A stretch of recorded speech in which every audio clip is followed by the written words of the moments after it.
All right, welcome to today's video. We have a lot to cover. It's going to be quite dense, so please stick around with me. I can promise you this is going to be very, very valuable. If this article is speaking to you, 1 million pensioners face savings tax. So you could be in the run up to retirement, or you could be a pensioner right now. This will help you. And what I'm going to do here is we're going to go through the article. We're going to talk about the components that feed into this story. But I'm also going to give you a framework on how you can think about structuring your account utility to help you mitigate paying more taxes on your savings as a byproduct of what this article is going to talk about. Now, it goes without saying, please don't take this as financial advice. I am a qualified financial advisor.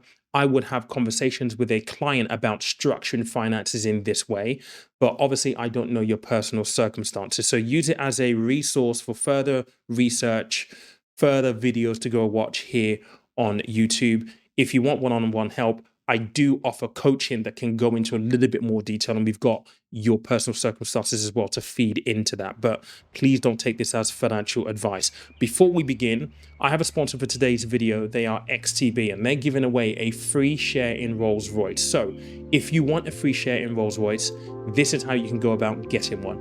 All right, now before we carry on, I have a question for you, and it's a serious question. Would you like to own Rolls-Royce? And I don't mean the car, because obviously that would be very, very nice. But if your answer to that question is, yeah, Pete, that would be amazing, thank you very much, then I have to mention today's sponsor, XTB. Now, they are giving away to new customers one free share in Rolls-Royce. Here's how you can claim yours in 3 simple steps. So step number 1, head over to XTB and register for a free account. Step number 2, when you're registering for this account, make sure that you accept the terms and conditions to take part in this free share offering. Step number 3, deposit some money into your XTB account and make sure that your account is fully verified. Once you've done this, and within 3 business days of your deposit clearing, you will then be credited with 1 free share in Rolls-Royce. Now, just to let you know, they recently ran a similar campaign where they gave away a free share in Uber. That ran out in 4 days. This is a limited availability. It is first come, first served. I will literally put a link in the description and in the comment section for you to start the process and get a free share. I have my fingers crossed for you, and let me know how you get on in a future video in the comment section down below. So it says here, more than 1 million pensioners will pay tax on their cash savings this year, figures from HMRC have revealed. The number of pensioners facing tax bills on their savings income has more than doubled since 2022-23 due to high interest rates and frozen thresholds. Those over the state pension age make up nearly half of the 2.6 million taxpayers expected to pay savings tax in 2025-2026, according to official figures. Now, I do think it is worthwhile just explaining a couple of things that they mentioned in that piece of the article, namely the second paragraph, and when they refer to higher interest rates and frozen thresholds. And this is where we're going to go into a scribe for this specifically. So you will be aware that we have seen inflation be quite high, right? We've seen high inflation, and as a result of that, we've also seen interest rates go up as well. All right. Now, what that basically means is that now, if you have money in a savings account, let's just say you've got, that's a really, really bad square, but you get what I mean. Let's just say you've got £20,000 in a savings account now. If you're earning, 4%, 5% on that, then you're now in a space where you're going to be breaching your personal allowance. And this is really, really important because it is the interest rates going up in conjunction with income thresholds being frozen, and this is a hangover from the Tories that culminate into this alongside one other factor which we'll cover in a moment.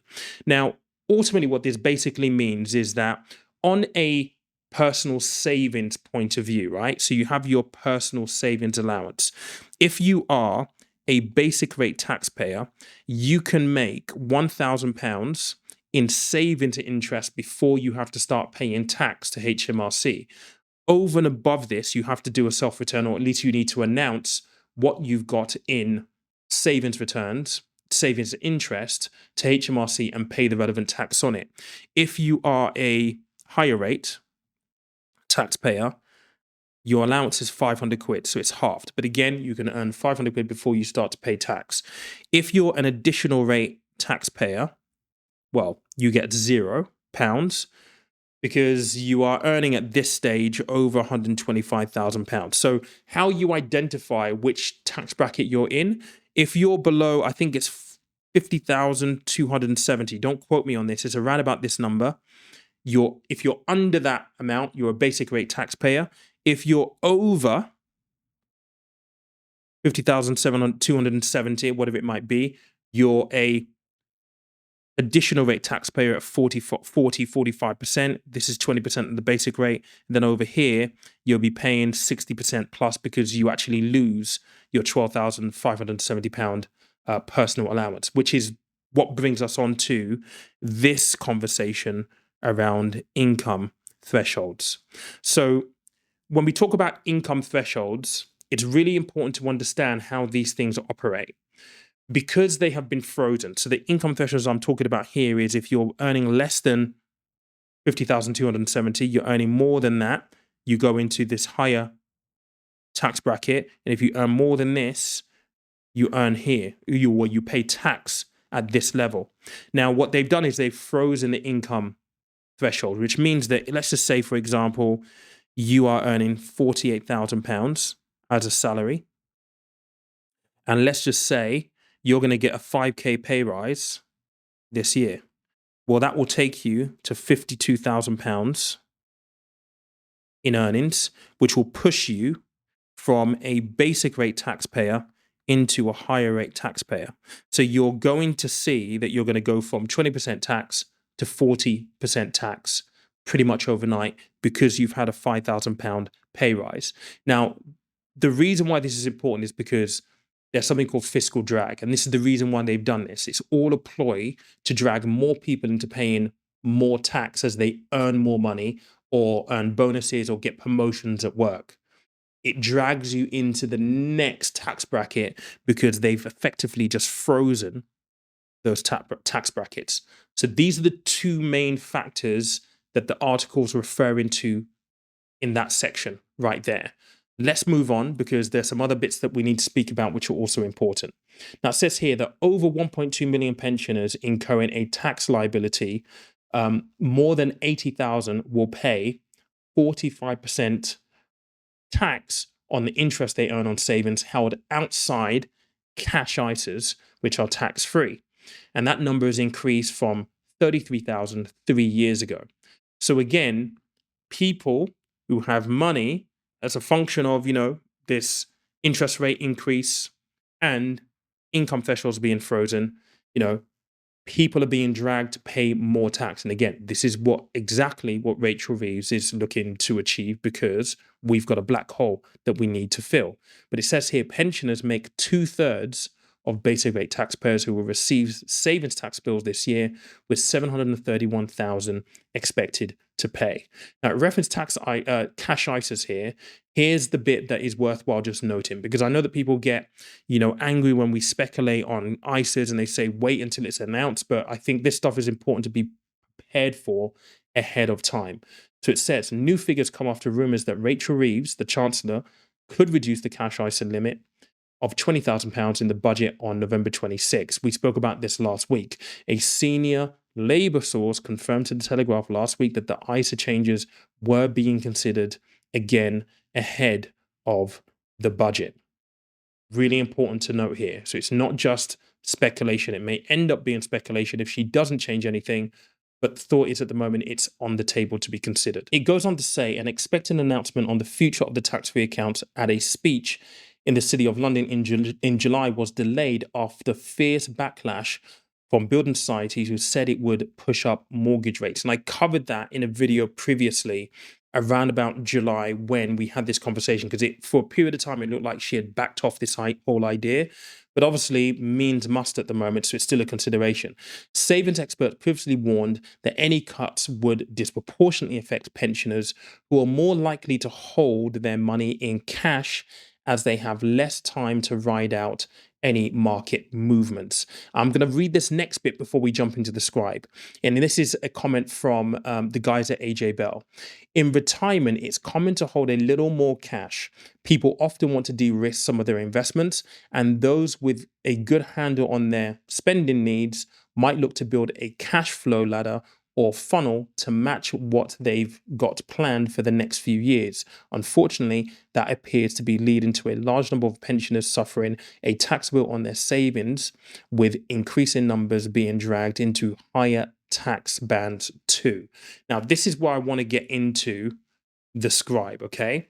So if you haven't watched the video from last Tuesday, is it last Tuesday?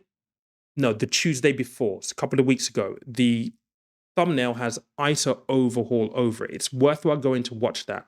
But what I explained in that video is that Rachel Reeves effectively wants to do something like cutting the cash ISA allowance down from £20,000 to £10,000. And the reason why they're doing that is because they want people to invest more into a stocks and shares ISA. Now, in doing so, what that means is that on this side, you will maintain your £20,000 allowance, but you've got to square off your investment risk, because in cash, you get a known return, which means that if you're getting 4 or 5% on a savings account, there is no risk whatsoever. And what she's trying to do is she's trying to move people from here over to here, which is why that comment from the guys at AJ Bell is so important. And this is where I want to delve into how you can utilize accounts to ensure that you're able to mitigate some of this stuff. Okay. Now, what I spoke about here is very important. You know, the income thresholds, really important. So bear this in mind as I explain this next portion. So if you're a pensioner, I think it's really important to acknowledge that you have your personal allowance. And your personal allowance is £12,570. You can earn this much before you start to pay any tax whatsoever. So regardless of whether you're retired right now or when you're in the run-up to retirement, regardless of how you're taking the money, be it from a private pension or be it from a general investment at this point in time, if you're taking 12,570, there is no tax to pay on this, okay? Really important. If you are at the state pension age, well, you can put state pension into this. If you're getting this much, which is the full state pension now under the new rules, there's zero tax to pay. Really important. But let's just say you needed to have £25,000 as your income in retirement. So you've got, let's say, almost half of it pretty much covered already through withdrawals from your private pension, your general investment account, or state pension, right? So the next question then becomes, if all of this is tax-free, what is the most logical way for you to draw income from an account that you might hold that means that you can maintain the tax-free status? Because you want to not pay tax, right? Tax efficiency is absolutely key. And this is where things like cash ISAs come into play. So let's just say you've been able to amass quite a nice cash ISA pot during your working life. And let's just say you've got £20,000 in a cash ISA, right? This sits inside an account for you.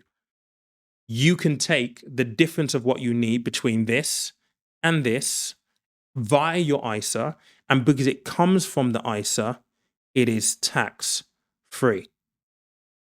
Now, what the guys at AJ Bell are alluding to is that oftentimes when people are planning for income in retirement, what people will do is they will look at how much they need. They'll have a look at all of their various accounts.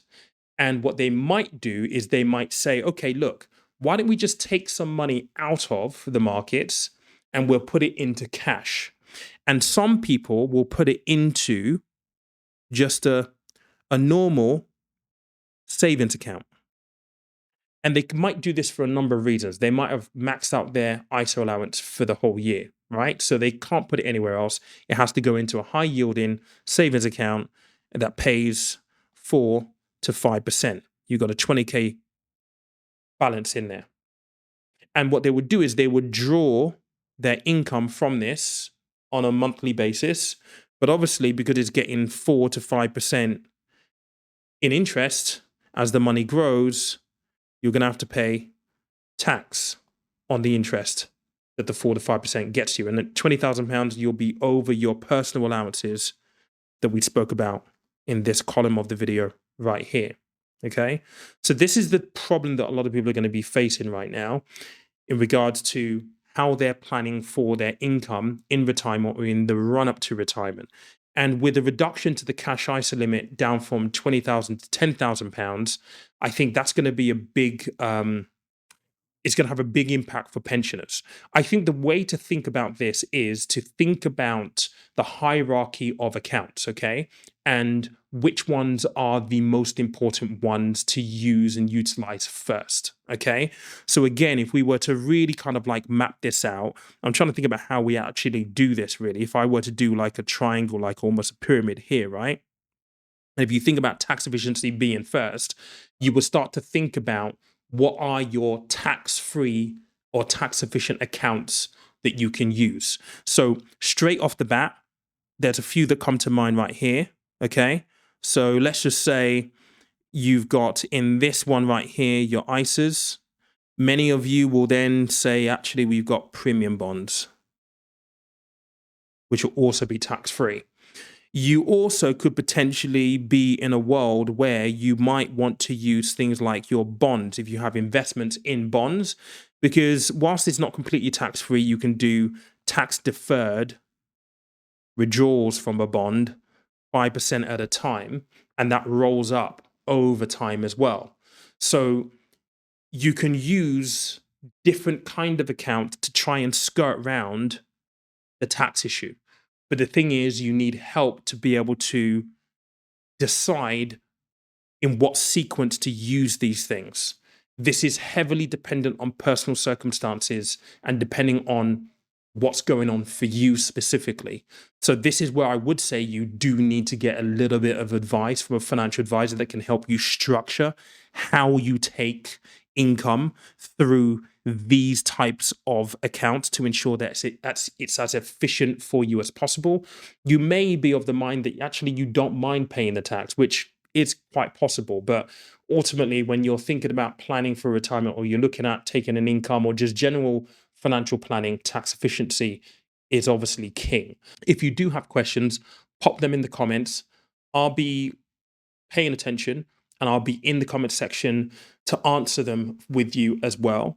But I hope you found this useful. And if you did, please consider subscribing because we are this close now to 70,000 subscribers. The goal is to get to 80,000 subscribers by the end of the year, and it's not going to happen without your help. So if I have given you value, given you food for thought, you've enjoyed the presentation, you've enjoyed my explanation of how this works, then it would be great to have you as part of the channel. One thing I will ask as well, and this is just as a side note, if you've stayed this long, please do let me know. Type side note to let me know that you've stayed this long. Sourcing these topics to cover takes a lot of time. There may be topics or things that you see in the news that you want me to cover. If you want to suggest those kind of topics or be part of a group where we can run workshops and deep dives in how to invest, I'm seeing a lot of comments from people who are in the older latter years demographic at the moment talking about how they've not really invested into a pension. They're just started and they're finding it really, really difficult. If you want me to run like a workshop on how to do this in like the easiest steps possible, maybe have a look at some providers that you could actually use, then I'd encourage you to have a look at the join button at the bottom of this video. It's so that you can become part of a small community. It's called the Conversers. You'll get to basically suggest topics for me to cover here on the channel. We'll do regular meetups at least once a month as a live Q&A for members only. We can do workshops for members only on specific topics, and I can also invite some experts in as well. But it will be kind of like a behind the scenes community, effectively. If that is of interest, check out the join button. It's $4.99. It's not a lot of money, but I appreciate not everyone would be able to afford it. But it would be good to have you as part of the cohort to help shape what we talk about here on the channel. But like I said, I hope that you found this useful. I will see you in a video tomorrow. Cheers.